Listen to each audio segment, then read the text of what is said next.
कि तेरा इंतजार करेंगे हम, चाहे जमाने लग जाए, या तो तू आ जाए या हम ही ठिकाने लग जाए। तो जो इरादे 2014 में काफी बुलंद थे, पर 2024 के आते आते इनके नीतियों में कुछ थोड़े बहुत घमंड थे। जब महिलाओं को विवस्त्र करके रास्ते पर घसीटा जा रहा था। दूसरी सयोनी घोष। धन्यवाद अध्यक्ष महोदय, आपने मुझे बोलने का मौका दिया। आज बहुत शेर बोले जा रहे थे सदन में, तो मैं भी एक शेर से शुरू करना चाहती हूँ कि तेरा इंतजार करेंगे हम, चाहे जमाने लग जाए, या तो तू आ जाए या हम ही ठिकाने लग जाए।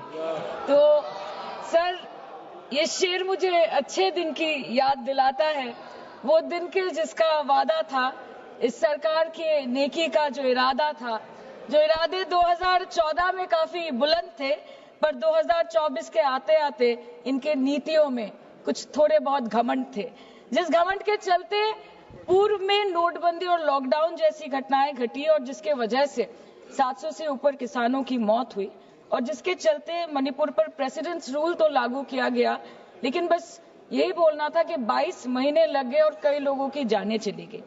सर, मैंने आगे भी ये चर्चा की थी कि if president's rule was the only solution, why was it not imposed months ago when people were dying?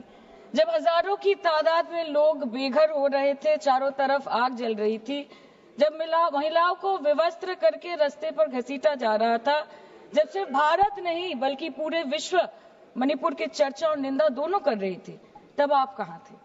Sir, this delay in imposing president's rule proves that the BJP leadership neither had the will nor the competence to handle the Manipur crisis, and the administration watched quietly as ethnic tensions spiraled out of control. Sir, मैं ज्यादा detail में नहीं जाऊंगी क्योंकि हमने चर्चा पहले भी की है, और आज लगभग 2:15 को हम मणिपुर पे आलोचना कर रहे हैं। इतना इंपॉर्टेंस अगर पहले दिया होता तो शायद इसकी नौबत ही नहीं आती। So this is what I think. पर सर, ये शर्मिंदगी की बात है कि आज भारत के एक राज्य में प्रेसिडेंट्स रूल है। ये भी शर्मिंदगी की बात है कि 140 करोड़ की आबादी में 80 करोड़ को मुफ्त में राशन दिया जाता है। आज सर, लाखों नौजवान हैं जो बेकार बैठे हैं। 1 से 2% ऐसे लोग हैं जो सिर्फ टैक्स पेएबल के क्राइटेरिया में आते हैं, और बीजेपी है जो सब चंगासी का कुर्ता पजामा पहन के घूमते रहते हैं। ये दिखाने के लिए अच्छी बात है, लेकिन ग्राउंड रियलिटी कुछ अलग ही है। सर, 2023 में टॉप 10 VPNR की रिपोर्ट के अनुसार मणिपुर में 212 दिन से ऊपर इंटरनेट शटडाउन किया गया था, a total of 5,088 hours, marking it the second highest after Jammu and Kashmir. This led to huge economic loss in Manipur, approximately 3,157 crore.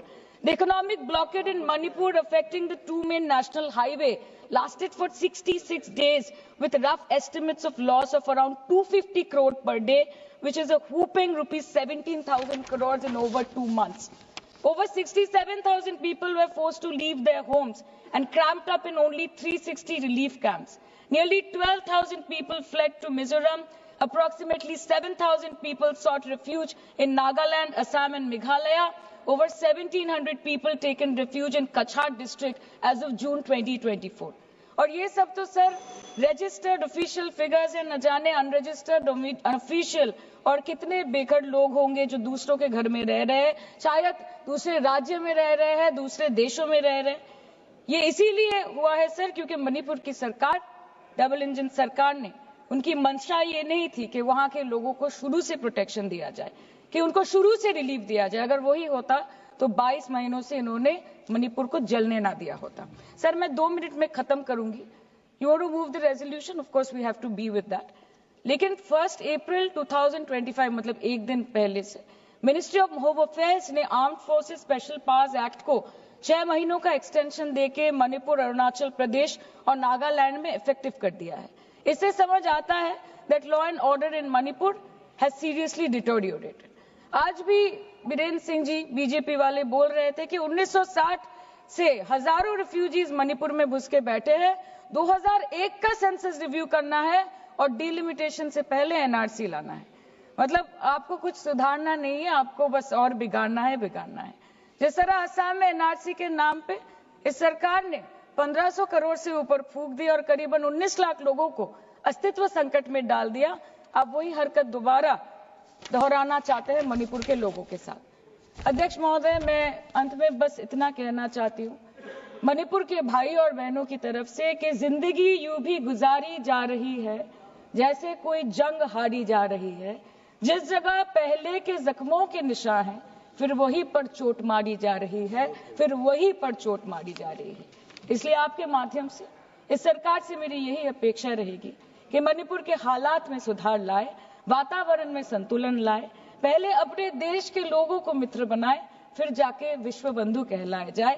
That the Home Minister and the Prime Minister should work overtime and step outside their comfort zone to address the needs of the people and restore normalcy at the earliest in Manipur. Thank you, sir. Thank you.